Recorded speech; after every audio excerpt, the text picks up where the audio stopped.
and well-rounded, meaning that they've had a lot of exposure to a lot of different situations, that they know how to present themselves to people from different backgrounds, that they have very good interpersonal communication skills. And so in our personal professional development workshops, we do a lot of things that help students grow personally. So learning to set goals for themselves, how to track those goals, how to be very specific about goals, both in the short term, the medium term, the long term. As you heard Cinda Davis say, if you're thinking about graduate school, you start that in your freshman year. The plan has to start in your freshman year. So what are some of the things that go into that from a goal-setting point of view? We also have a lot of the professional development activities. So we will bring a number of corporate representatives to campus in the summer. These, often they're some of our own alums, not necessarily. Last year we had representatives from, for example, Intel and British Petroleum, companies like that, some of the major companies across the globe. And what they do is they share a lot of insights with students about what they look for, what engineers do in their company. They help them prepare for, how do you get that first internship? What would a recruiter, what would an interviewer be looking for? How do you prepare your resume? We'll have specific workshops on preparing very well polished written resumes. Hearing about, what do you do in that first interview? How does that work? But it even applies to things you need to know on campus. How do you approach the professor when you go into office hours and speak with them? What are some of the, things you need to think about when you do that? So these happen throughout the whole program. We actually have a course, it's called Pathways to Success, that meets once a week. So we have that course, and then we have a number of other separate workshops that really focus a lot on these topics. So that is a very important component too. What you will find is for students who come to campus in the fall, early on in the fall we have what's called the Career Fair. It happens usually about the third, fourth week in September. And freshmen who come to campus, not been in any kind of summer program, they come and they pretty much don't even participate in that. They don't know what it's about. They don't know what they should do. Well, we've worked with our students in the summer, and even when they've come in September, we've worked with them real closely so they've got their resumes in hand. They know how to go up and talk to that person. They know how to do sort of the 30-second elevator talk that we always know is very important when you're trying to sell yourself. And so those are the kinds of things that really you see a big difference between an M-STEM student and a student who's just stepping on campus in the fall. They really don't know that part of what's ahead of them yet, and we really want to make sure students do know that. You also notice at the bottom says evening academic support activities. So what we have in the evening is every evening there is a study time.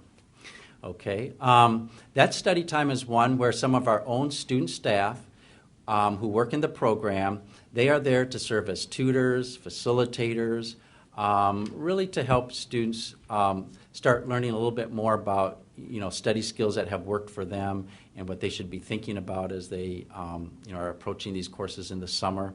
So every evening, Monday through Thursday, we do have these. We also have what's called supplemental instruction for the math course, and these are really real focused problem-solving sessions where we are looking at problems from past exams, and students are really getting a lot of in-depth practice about how to respond to these exam problems, how to get good at taking these exams.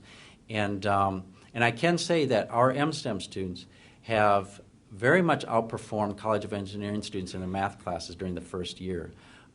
We've seen M-STEM students doing 0.3, 0.4 GPA better than the overall engineering average in these first calculus courses. And believe it or not, that's a big difference. 0.3, 0.4 is a pretty remarkable difference in performance. So we're real happy with that.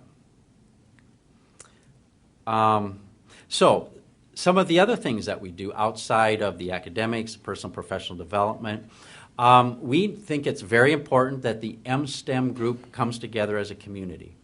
We want this community to last not only through the summer, not only the first year, second year, but all throughout.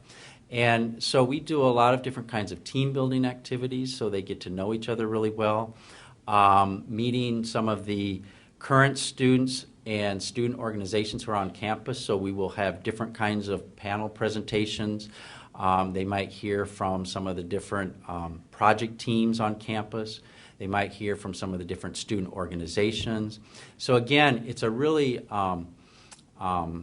head start in terms of coming in the summer as compared with coming in the fall. They will have heard a lot of these things. They don't need to go look for them. We bring them to the students. We also will do some things around the Ann Arbor area campus so they can get to know a little bit more about what's available. There are a lot of things available in Ann Arbor and on campus, and we'll make sure that they see a lot of those different kinds of activities. So, question, how do we fit all this in 6 weeks? It is a lot. And because it is a lot, the schedule is pretty packed.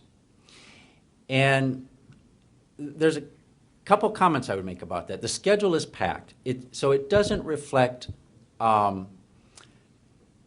exactly what a fall term schedule looks like for students. We have classes filling up the day more than they would during the school year.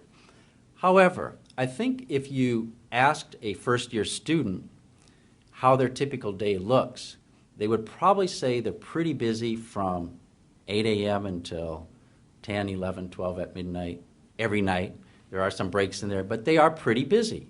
I know some of you have been up for different campus visits and so on, and you've probably heard over and over, you know, typical first-year students probably spend about 30 to 40 hours outside of class on their work. And for some, that's a huge change. That can be a huge change, and it can be a difficult transition. And that's why we sort of see the summertime as, you know, just like an athlete has to get conditioned for their first competition. It's kind of the same way. It's a conditioning period, and believe me, students will feel stress in the summer. They'll feel some frustrations at some times. And they'll feel that during the academic year, no doubt. So what we want to do is give students this time in the summer to experience these things, to talk about strategies, you know, how you get through these things, how you become a good friend with your instructor so they can be a resource for you, other students, other staff people. You know, we want to create that environment that's very similar in terms of those things, the stress and the hard work that you have in the school year, but we want to offer the support that allows you to really deal with that and cope with that and be successful above it all. So the way the schedule typically looks is on Monday through Thursdays are the main class days. They start out engineering concepts class, and that's the one I talked to you about, was a lot of demonstrations, hands-on. So even though these classes are long, an hour and a half is a pretty long class time, they are not lecture classes. They are a lot of hands-on, a lot of different things going on. So it's, you know, students, we work very hard to maintain the interest of the student through all these classes. Same thing even in the math class. At times they might work in small groups. You know, there'll be different things going on. It's not just an hour and a half of lecture.